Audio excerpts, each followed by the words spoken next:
Jacob finally got the blessing, and before the day was over he had to run for his life, which is not usually how people imagine receiving a promise from God.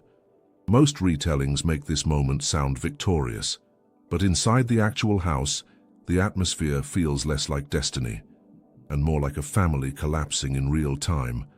Isaac was old now, blind, weak, trying to settle the future before dying, which should have been a peaceful process. Unfortunately, this family had the emotional structure of a courtroom drama, waiting for one wrong sentence. Esau was the firstborn, strong, physical, direct. Jacob was quieter, observant, the kind of person who looked nervous even while actively manipulating a situation. And somewhere inside this already unstable household, Isaac quietly announces he's ready to bless Esau. That conversation detonates the entire story, because Rebekah hears it and immediately decides the blessing needs to go to Jacob instead. Not someday, now. Which leads to one of the strangest plans in Genesis. A plan involving food, costumes, fake body hair, and an elderly blind man being emotionally ambushed inside his own home. Rebekah cooks the meal Isaac likes. Jacob puts on Esau's clothes. Animal skin gets attached to his arms because apparently this family had reached the point where goat fur became part of the inheritance process. And through all of this, Jacob is terrified. Not bold, not triumphant, terrified, which already says a lot. People usually don't shake this much while doing something they fully believe is right. Then comes the walk into Isaac's room, and the entire scene immediately feels uncomfortable. Jacob speaks. Isaac pauses, because nothing sounds correct. The voice is Jacob's voice, which is an absolutely terrible thing to hear while impersonating somebody. But Isaac reaches forward and touches the animal skin on Jacob's arms, and somehow the disguise works. The blessing is spoken aloud. Just like that, Jacob receives everything he wanted: the inheritance, the future, the authority, the promise. And for maybe 5 seconds it almost feels successful. Then Esau comes home, and the entire atmosphere changes instantly. Isaac realizes what happened. Esau realizes what happened. And suddenly this stops feeling like a clever scheme and starts feeling like an evacuation scenario.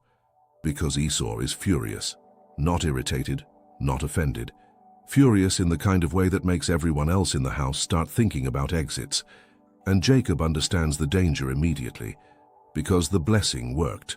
That was the problem. He finally secured the future he wanted and destroyed the house the moment he got it. It's like winning the biggest argument of your life and realizing there's no relationship left afterward. Even stranger, Jacob already looks miserable almost immediately after succeeding. There's no celebration, no relief, no emotional payoff, just panic. The blessing doesn't make him look powerful. It makes him look hunted, which becomes the real irony of the story. Jacob spends years wanting the blessing, then receives it, and instantly loses the only place that ever felt safe. The future is finally his, but home isn't. And before the sun even sets, Jacob is no longer acting like the chosen son. He's acting like a man trying to escape consequences before they catch him. Because Esau's anger is about to reveal something nobody in the house understood yet. The blessing was much easier to steal than to survive. Jacob didn't fail the plan. That's exactly why the story becomes dangerous. Because failed deception usually creates embarrassment. Successful deception creates consequences. And now the blessing officially belonged to him, which sounds impressive for about 10 seconds, right up until Esau realizes his entire future just got stolen by his younger brother wearing goat skin. At that point, the house stops functioning like a family and starts functioning like a disaster zone. Esau comes in carrying the meal Isaac requested, confident, relaxed, probably expecting one of the most important moments of his life. Instead, Isaac freezes almost immediately, because he already gave the blessing away. And suddenly the room fills with confusion, panic, and the growing realization that this family should have started therapy several generations earlier. Isaac trembles. Esau breaks down. Jacob disappears from the scene almost instantly, because even he understands this situation has entered the "someone may die today" phase. And underneath all the chaos sits the strangest part of the entire story. The plan worked perfectly. That's what makes it uncomfortable, because there's no accident here, no misunderstanding, no technical error. Jacob and Rebecca successfully manipulated the moment exactly the way they intended, which creates a very different kind of tension. It's like finally getting promoted through manipulation, then realizing everybody at work knows how it happened. You still got the position.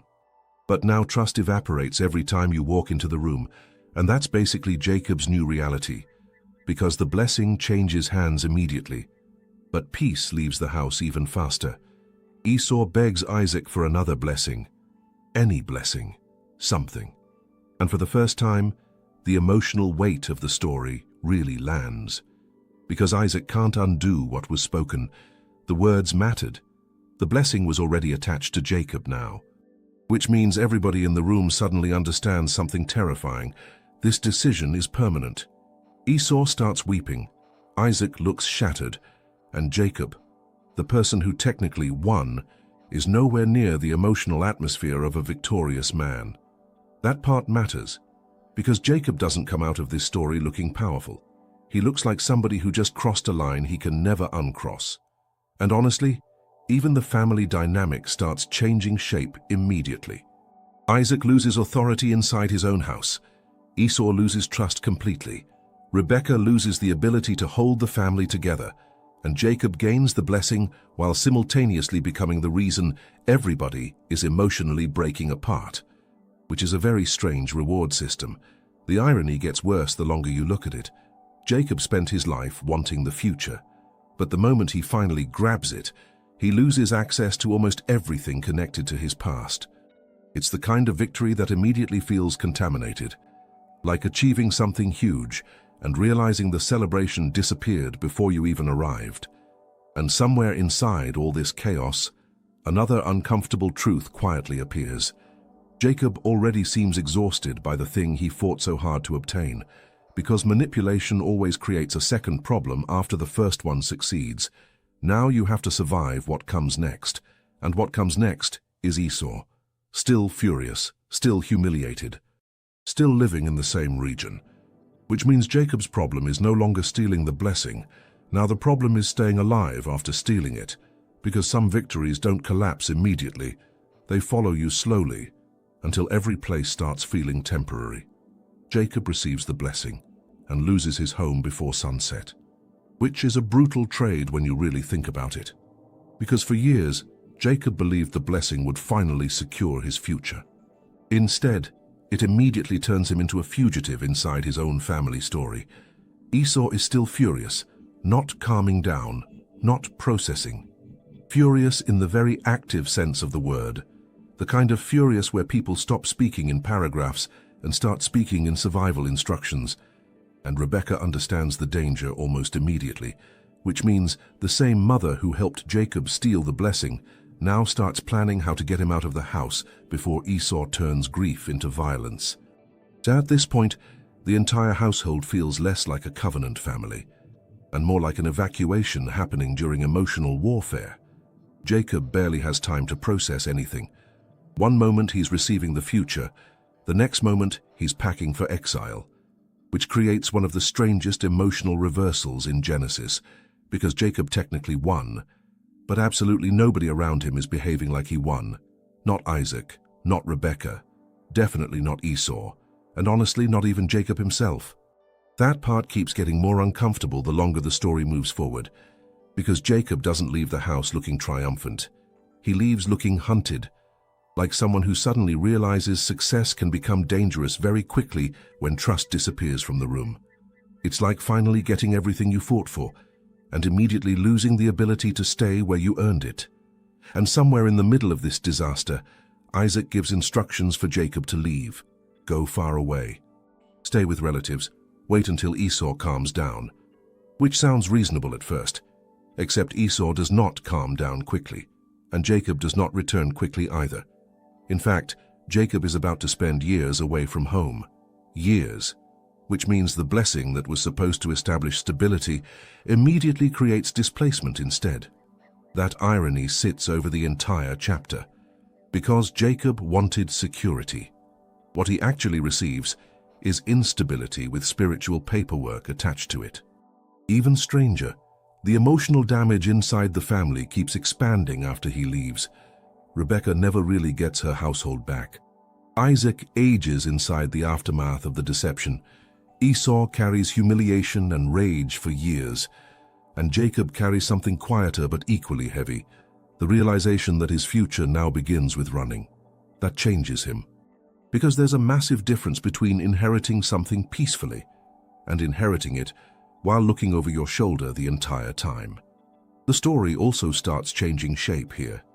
At first, this looked like a clever deception story. Now it starts looking more like the slow collapse of a family that stopped trusting itself, and Jacob becomes the center of that collapse whether he wants to or not, which is probably another reason the victory already feels emotionally empty. There's no celebration attached to it anymore. Only distance. Distance from home, distance from Esau, distance from the version of Jacob that existed before the blessing. And that may be the strangest part of all, because Jacob fought to secure his future. But the first thing the future takes from him is belonging. He wins the inheritance, but loses the place where the inheritance once meant something. And years later, Jacob will finally realize something uncomfortable. He didn't just run away from Esau. He started running from himself too. For a while, Jacob probably believed the hardest part was over. He escaped Esau. He survived the collapse at home. He still had the blessing, which sounded comforting in theory. Unfortunately, life immediately introduced Laban. And suddenly Jacob met a man who approached manipulation with the calm professionalism of somebody who had clearly ruined several family gatherings before. At first, everything actually looked hopeful. Jacob arrives far from home, finds relatives, meets Rachel, falls in love almost immediately. And for the first time since fleeing his family, the story briefly starts looking stable again, which in Genesis usually means something disastrous is already warming up backstage. Jacob agrees to work 7 years to marry Rachel. 7 years. An absurdly long commitment that somehow Jacob accepts without hesitation, which says a lot about Rachel, and possibly concerning things about Jacob's ability to make emotional decisions quickly. Still, he works hard, patiently, faithfully. For once, Jacob genuinely seems focused on building something honest. Then the wedding finally arrives. Celebration, music, feast, ceremony. And sometime during the night, Laban quietly switches Rachel with Leah, which means Jacob, the man who once disguised himself to steal a future, wakes up realizing he just got trapped inside someone else's identity swap. The irony is almost violent, especially because Jacob reacts exactly like someone discovering deception, suddenly feels terrible when it happens to him personally. He confronts Laban immediately, and Laban explains the situation with the confidence of a man who has absolutely done this kind of thing before. The older daughter marries first. That's the custom, which would have been useful information maybe 7 years earlier. But now Jacob is trapped inside the agreement again. And this is where the story changes completely, because the deceiver finally meets himself. Not literally, but psychologically. For the first time, Jacob starts living inside the same instability he once created for everybody else. Promises shift around him. Trust becomes uncertain. Relationships become negotiations. And the emotional ground underneath his life never fully stops moving. It's like spending years manipulating situations in your favor, then eventually working for somebody who treats manipulation like an inherited family business. And slowly, the story stops feeling like simple punishment.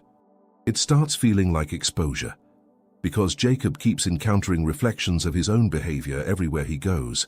That realization changes him more than exile ever did, especially once he begins understanding something deeply uncomfortable.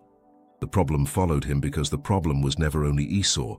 It was the version of Jacob that believed securing the future mattered more than preserving integrity along the way. That's the real turning point. Not the wedding, not Laban, not even the deception itself.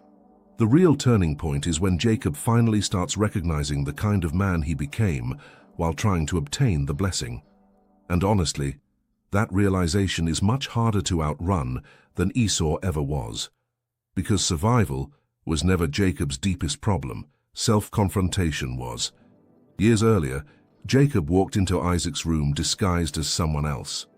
Now, after years of instability, deception, exhaustion, and emotional uncertainty, he slowly begins realizing something brutal. He no longer fully recognizes himself either. And that may be the greatest irony in the entire story. Jacob spent years trying to secure the future, but in the process, he slowly became a stranger to himself. Jacob finally got the blessing, but by the time he truly understood what it meant, he had already lost almost everything trying to carry it.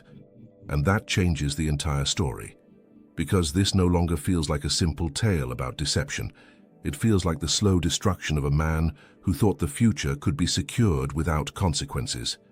At the beginning, Jacob believed the blessing was the destination. Get the inheritance, secure the promise, protect the future. Problem solved. Instead, the blessing becomes the beginning of years of instability, exile, fractured relationships, emotional exhaustion, and repeated confrontations with the kind of person he had become, which honestly makes this one of the strangest victory stories in the Bible. Because Jacob technically wins very early, and then spends years surviving what winning did to his life. First came the deception, then the collapse at home, then the escape, then the years under Laban. Then the constant uncertainty, and underneath all of it sits one uncomfortable truth. Jacob wanted the future badly enough to damage almost every relationship connected to it. That's the part people usually avoid when simplifying the story, because it's easier to talk about destiny than consequences. But Genesis refuses to separate the two. The blessing matters, the covenant matters, but the emotional damage matters too. And Jacob spends years carrying both simultaneously, which slowly transforms him. Not instantly, not dramatically, slowly. Like someone spending years watching the consequences of his own decisions continue unfolding long after the original moment already passed.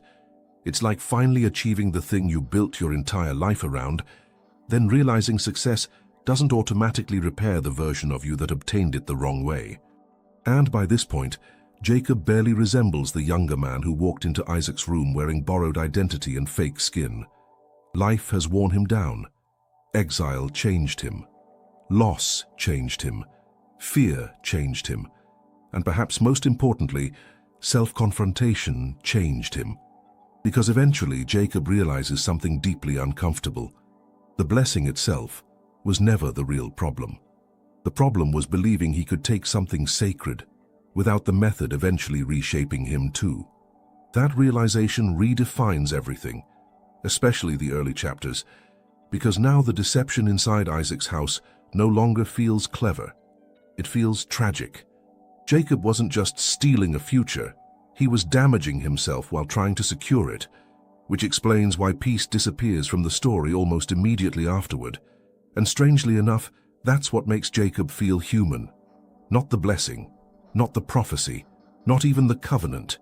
The humanity appears in the cost, in the exhaustion, in the years spent trying to survive consequences that never disappeared as quickly as the original decision. And that may be why this story still feels painfully modern, because people still do this constantly. They chase success, security, recognition, control, believing the result will eventually justify the damage created along the way. Sometimes it does. Sometimes it absolutely does not. And Jacob's story quietly refuses to pretend those consequences vanish just because destiny was involved, which leads to the final irony of the entire narrative. Jacob stole the blessing to secure his future, but the blessing immediately began taking things from him first. His home, his peace, his relationships, even his sense of identity for a while. And years later, after all the exile, deception, exhaustion, fear, and transformation, Jacob finally discovers something he could never see inside Isaac's house. Some victories take everything before they give anything back.